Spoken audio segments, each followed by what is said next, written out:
On the evening of April 7th, 2026, just 2 hours before President Trump's deadline to unleash a devastating new wave of strikes on Iranian bridges, power plants, and civilian infrastructure, a post appeared on Truth Social that stopped the world. The United States and Iran had agreed to a 2-week ceasefire, ending 39 days of relentless bombardment that had brought the Islamic Republic to its knees. But buried inside that ceasefire announcement was something extraordinary. Iran, the nation that had chanted death to America for 47 years, had submitted a 10-point peace proposal to Washington, and President Trump declared it a workable basis on which to negotiate, signaling that Tehran had finally come to the table not as a defiant power, but as a broken regime begging for terms. To understand why this deal is a surrender disguised as diplomacy, you need to see what Iran is actually asking for. Because every single one of their 10 demands is a confession of how thoroughly the United States and Israel dismantled their military, their nuclear program, their economy, and their 47-year posture of resistance in just over 5 weeks of war. Point 1 of Iran's proposal demands a guarantee from the United States that there will be no further acts of aggression against Iran, which sounds like a reasonable request for peace until you realize that a nation with functioning air defenses, a standing navy, and a credible military deterrent does not need to beg its enemy for a promise not to attack again.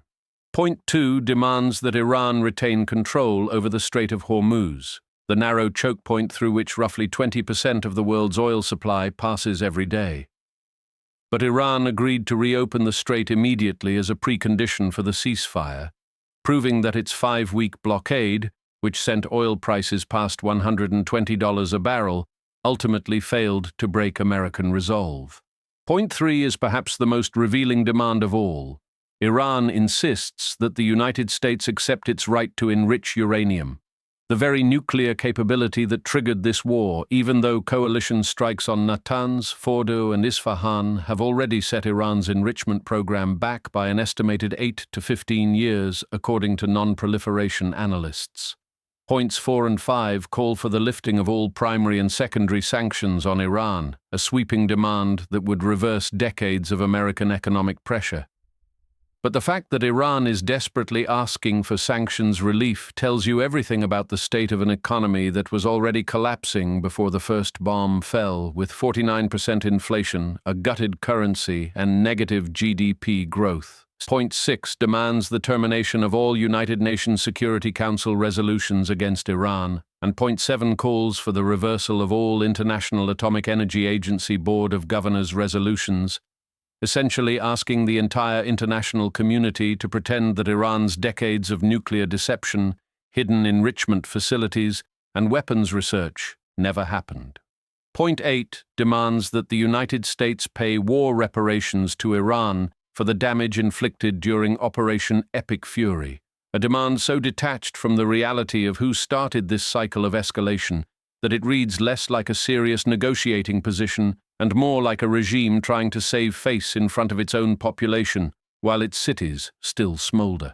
Point 9 calls for the withdrawal of all United States combat forces from every base and point of deployment in the entire region, a demand that would dismantle the American military architecture that has secured the Persian Gulf since the 1991 Gulf War, and that Gulf Arab nations like Saudi Arabia, the UAE, and Bahrain depend on for their very survival.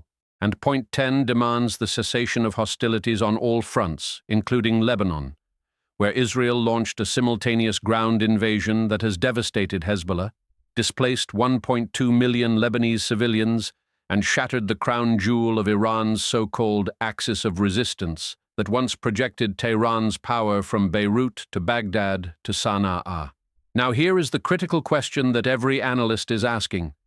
If Iran's demands are this sweeping, this maximalist, and this unlikely to be accepted, then why did President Trump call the proposal workable and agree to pause the most powerful air campaign since the 2003 invasion of Iraq? The answer is that Trump does not need to accept a single one of Iran's 10 points to claim victory, because the military objectives of Operation Epic Fury have already been achieved, And every day that passes without Iranian air defenses, without a functioning navy, and without a supreme leader who can command his forces, the leverage shifts further toward Washington. Consider what the United States and Israel accomplished in 39 days. Supreme Leader Ali Khamenei was killed in a precision strike on his fortified compound on the opening night of the war. Iran's air defense network was degraded by 80% within 24 hours. Its nuclear enrichment facilities were destroyed or sealed, and more than 90 Iranian warships were sunk across the Persian Gulf. Iran fired back with hundreds of ballistic missiles and thousands of drones targeting Israel and American bases across 6 Gulf nations. But by the 10th day of the war, Iranian launches had dropped by more than 90%, crushed by a combination of coalition strikes on launch sites, depleted stockpiles, and a command structure that had been decapitated from the top down. The economic toll on Iran has been catastrophic. Its oil export hub on Karg Island was struck. Its communications infrastructure was destroyed.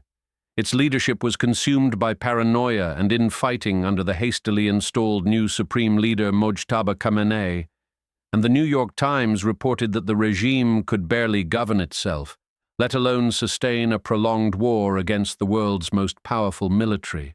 Meanwhile, America absorbed Iran's one real counterpunch, the closure of the Strait of Hormuz, by releasing over 170 million barrels from the Strategic Petroleum Reserve, coordinating with the International Energy Agency to release 400 million barrels globally, and rerouting Gulf exports through Saudi and Emirati alternative pipelines that kept the world economy running. The ceasefire was brokered by Pakistani Prime Minister Shehbaz Sharif and Army Chief General Asim Munir, who personally urged Trump to delay his threatened infrastructure strikes and invited both delegations to Islamabad for formal negotiations beginning April 10th, with Vice President J.D. Vance leading the American side and Iran approaching the table, in its own Supreme National Security Council's words, with complete distrust of the American side. Global markets reacted instantly to the ceasefire. Oil prices plunged 8% within hours. The Dow Jones futures surged more than 900 points. Japan's Nikkei stock index jumped over 2,600 points, and the S&P 500 futures ripped higher, signaling that the world's investors understood what Iran's leaders have not yet publicly admitted: this war is over, and America won it. Iran can frame its 10-point proposal however it wants. Its state media can claim victory, and Mojtaba Khamenei can tell his people that the resistance endures. But stripped of its supreme leader, its nuclear program, its navy, its air defenses, its proxy network, and its leverage over the world's most critical energy choke point, Iran now sits at a table in Islamabad learning the lesson that every enemy of the United States eventually learns. You do not get to dictate terms to the nation that just dictated your future.